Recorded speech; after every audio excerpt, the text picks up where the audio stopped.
Have you seen Chris Cuomo? The last of the old guard, international newsreader, Don Lemon, publishing videos to YouTube and getting 1,100 views.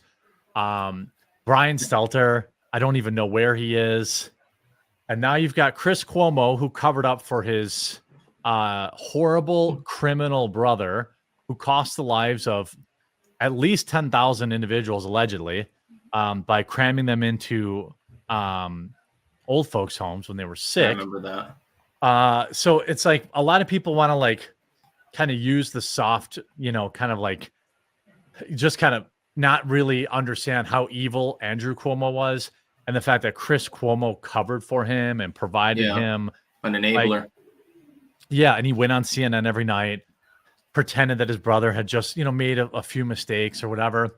Well, it turns out I just remember during lockdownerism when he was supposedly quarantining in his basement, and then a biker confronted him out jogging or something like that without a mask on.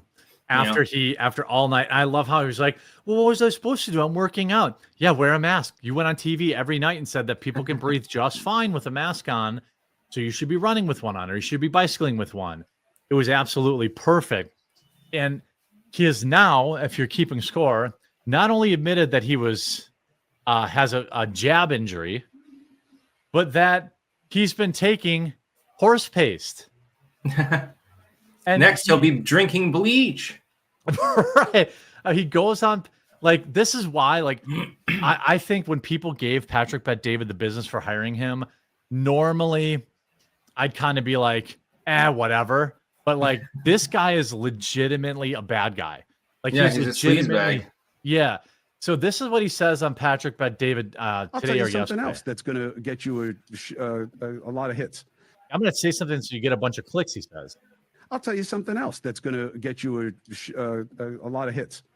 I am taking a what do they call it? Like a regular dose, whatever. He knows what it is. Buildup of ivermectin. Ivermectin was a boogeyman early on in COVID. You couldn't talk about it. That was wrong. We were given bad information about ivermectin. Isn't he a reporter? Couldn't he have done his own research? Well, they don't like to look into things and do journalism anymore. They're not paid to ask questions. They're just paid to read out the talking points. One of the most hilarious, or one of the most shocking things that came out of this is when CNN fired all these people, finding out exactly what their salaries were. Like, these people were making $15 to $20 million a year, and their popularity was completely fake. Now we know. We see people, we see these people trying to stand on their own now, and no one listens to them. Nobody wants to watch their YouTube. So he said, "Oh yeah, I'm taking this." The real question is why. Oh, everyone's going to say Joe Rogan was right. No, Joe Rogan was saying, yeah, he was right, but that's no, he wasn't right. Oh, well, he was. He was, obviously. Yeah, I mean, this is Chris Cuomo on CNN. People who are injecting drugs for animals and and people telling them to. Oh my God. What person? You talk about cancel culture and who to shame. Ivermectin, a dewormer, really? They have shamed. I mean, like, who gave you the bad information? Yeah, and it was just Chris Cuomo did to his audience. Chris Cuomo, an international newsreader, Don Lemon, gave you that information. And by the way, I love where you paused it there. Look at Don Lemon's face and how smug he looks. So smug. Yeah. Yeah. The wild thing is, it's not like you can make that excuse if you were like saying, hey, if Chris Cuomo was covering this and being paid to cover it, and he was like, hey, the WHO is saying this doesn't do anything. That's not what he's doing. He's literally saying, like, shame these people. He's purposely calling it horse dewormer, which it isn't. And it never, I mean, yes, it's part of that, but it was also taken by millions of people in South America for years. It's literally on the WHO travel website that you're supposed to take it he can't just extricate himself now because he's a truther on Patrick Bet-David. Bullshit. This wasn't 20 years ago. This is like 3 years ago. And he might be able to get away with it if there were more people that were going to tune into what he had to say. Yeah, well, he's got Patrick Bet-David's platform now. Yeah. You know what I mean? Like, let me grab this quick so I don't I thought I had the other tweet in this other window here.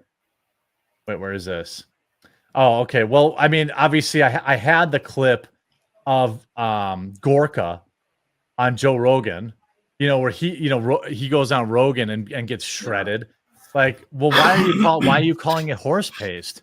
Well, like, if you were getting bad information, that's one thing, but that's not what these people did. They actively, and by the way, it was like with Hunter Biden's laptop too. Right. And declaring that it was bullshit, even though they had absolutely no evidence that it was bullshit, and got that simply as a talking point. And did it for years, saying that, you know, first it was hacked, so we have a policy against hacked materials. Well, no, first they said that was big tech. First, the journos didn't say, they said they didn't know that it was real. And then they said that, and then they said like chain of custody broke down. So, you know, we can't tell whether it's been altered or not. Yeah, you definitely can't tell it's real by the hundreds of pictures of the guy fully nude. Which he's suing over with his, I know, and he'll win. And like, by the way, you know, I remember because the first time when I got it, I was super sick, and I reached out, I think, to Tim at the time. And because I knew he had a bunch, I was like, hey, can you mail me some ivermectin? I mean, allegedly. I mean, I thought about doing it. And then, but the real thing was the monoclonals too. These people, it's like I wrote, the elites didn't want you taking this stuff or monoclonal antibodies because they wanted them all to themselves. Like, I remember, obviously I'm not a doctor, but I just remember how hard it was to get monoclonal antibodies. It was like, I had to drive to the big city. I had to drive an hour when I was super sick, and they're like, yeah, we can get you on the list. First, you have to drive somewhere and get a positive COOF test. We won't do it here. Then you have to drive another 45 minutes to the hospital in Milwaukee where you can get on a list. And then it's like $2,000. At the time, I didn't even care about the money. I was like, I can barely get out of bed. I can't like drive to the, CVS pharmacy, take a COOF test, then drive downtown Milwaukee and spend a whole day. Like, I was getting tired getting up and going to the bathroom. And like, these people got on TV every night and said you were crazy if you took that, and that you were a stupid idiot. Meanwhile, they were all taking it. Yeah, I ignored all forms of mandates and quarantines and haven't been sick in more than half a decade. Yeah, I find that just eating clean and exercising generally helps.